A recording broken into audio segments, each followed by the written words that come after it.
All right, welcome back. We are inside of Adobe Photoshop, and this is the third time I've made this video. Well, why? The first time I accidentally deleted it, and the second time I forgot to hit record, but it looks like record's going, and I think we've got record going up there. So hopefully the third time will be the charm. So today we're taking a look at the crop tool. Now, originally I was going to do a whole saving video, but the crop tool takes up so much time, it made the video too long. So today we're going to take a look at the crop tool. So if we want to find the crop tool, we come right over here, and this is the crop tool right here, this little icon. And if we click that, the quick key is C. And that little tool is actually called a scaleograph. And we used to use that back in the film days. I actually remember using it in a studio in Chicago.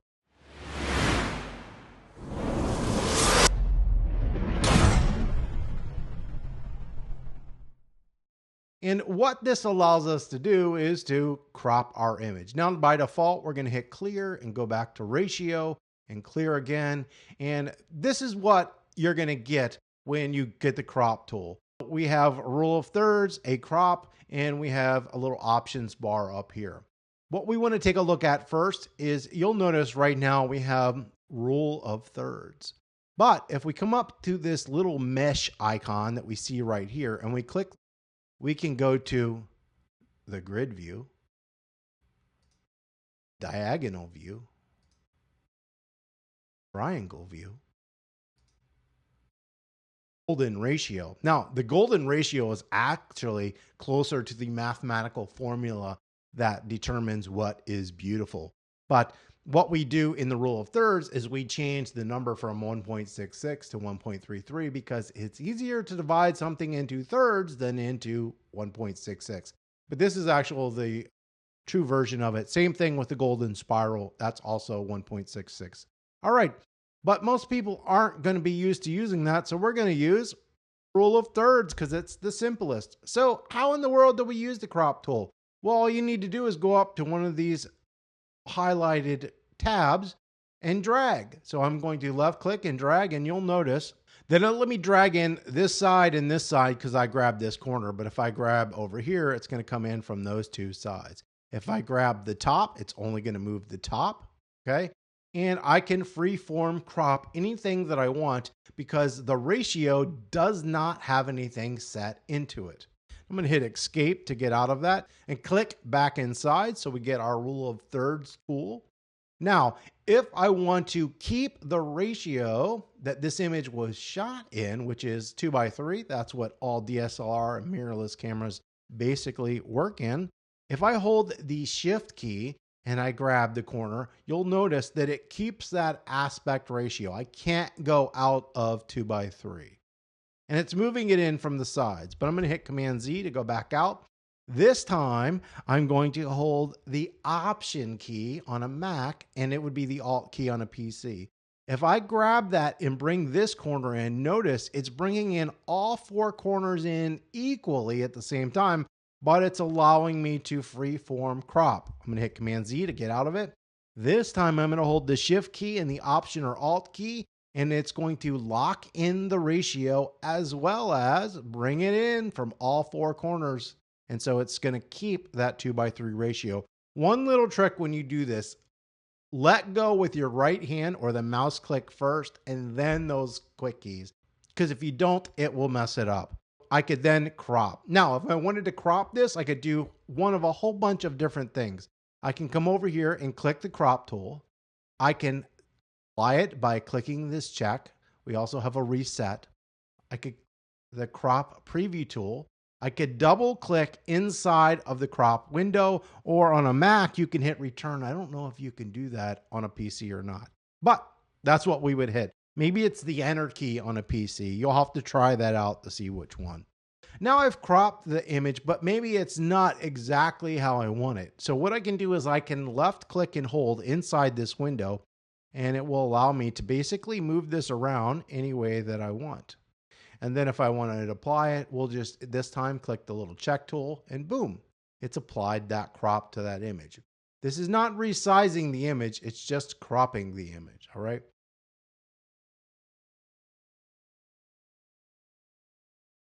Now, one of the things you'll see up here, it's called delete crop pixels. You don't want this checked. Why? Well, what happens if I want to come back and get part of that image that I just cropped out?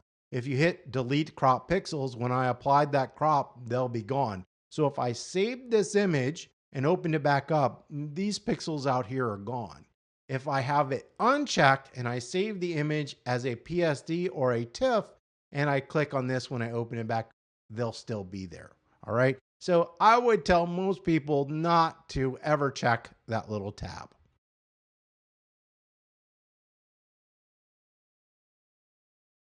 The next thing inside of the crop tool is the ability to rotate it. So if I come here and I go outside, you'll notice we get this right angle kind of curved arrow. If I left click and hold, it's going to allow me to rotate, and it automatically goes to our grid view so you can kind of line those lines up. And this is organic shaped image. The grid view or trying to level on something is going to be very difficult. We're going to go ahead and crop it.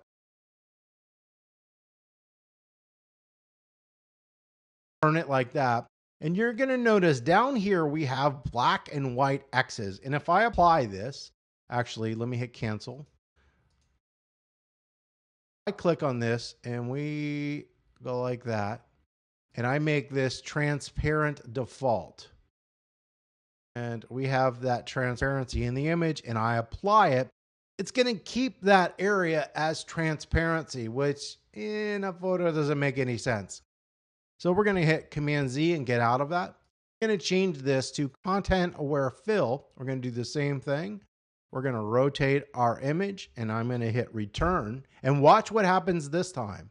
It's going to go through a little process that takes a little bit longer to crop this image, but it's going to fill in that area using content aware fill. And you can see it did a pretty good job. It kind of messed up and duplicated or there, and this area is a little bit wonky. So we could fix that using the clone stamp or some of our other tools, which we haven't got into yet, but it's easy to fix it. It tried to fill it in simple areas. Like if I did it on this side, it would really do an excellent job. It just had some issues with the areas around it because aware fill looks at the area around it and tries to fill it in with that.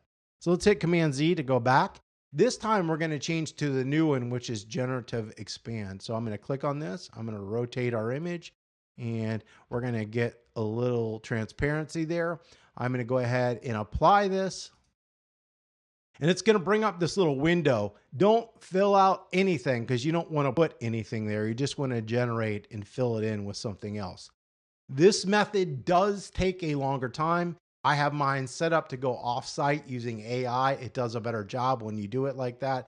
And you can see it did a pretty good job. It messed this area up and has like a little line.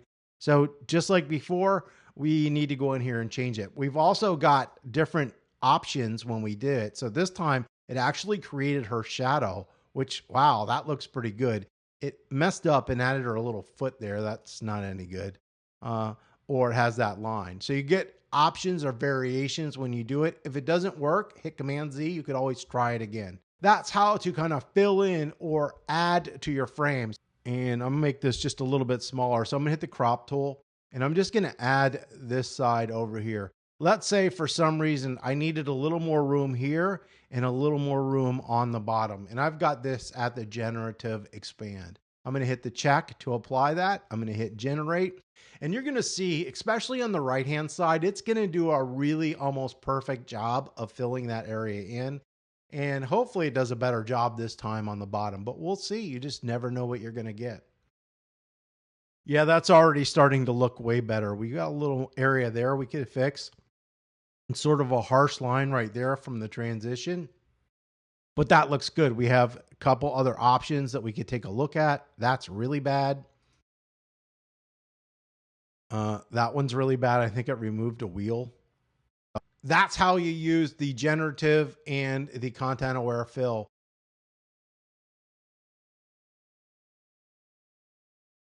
Now, I showed you before that you can crop on the image and go outside here to kind of rotate your image. You could also take the straighten tool. And we don't really have any lines here to straighten with, but I'm going to draw a line through her. We'll make that line perfectly vertical. So it's going to rotate this counterclockwise just a little bit. Yeah. So you can see you can use the leveling line to get things perfectly straight. So if you had a building and you needed to align it horizontally, you could just draw that line right across the roof line and it would perfectly make that level. Cool little feature using the straighten up there. I'm going to hit escape because we don't want to do that.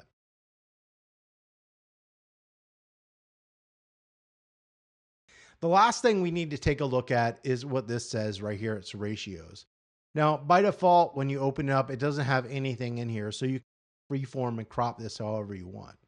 But you can use the original ratio of how it was shot. In this case, it would be 2:3. We could go to a square ratio, and this would make the image square.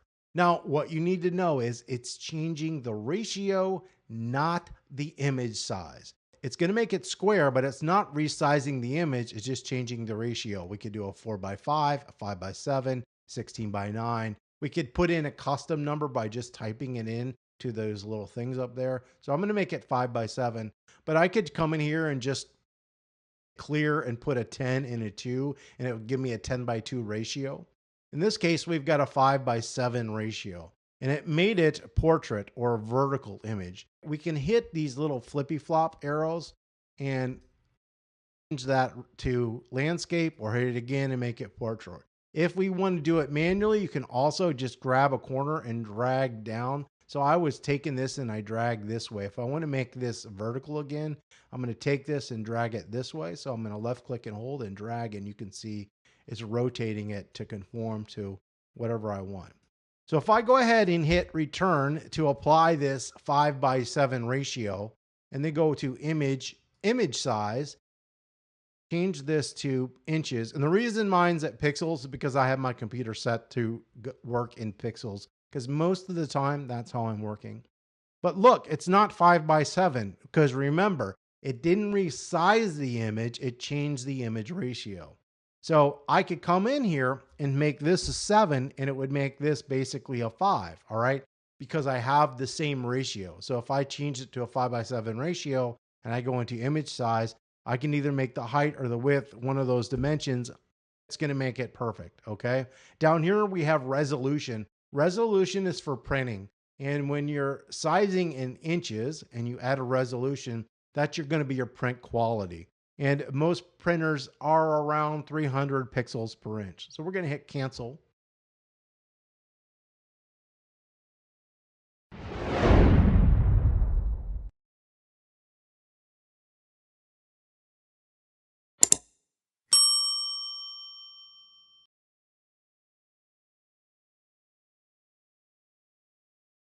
Now we can do an image size and a crop at the same time. So we're going to go back out of this and we're going to come up here to this WH and resolution.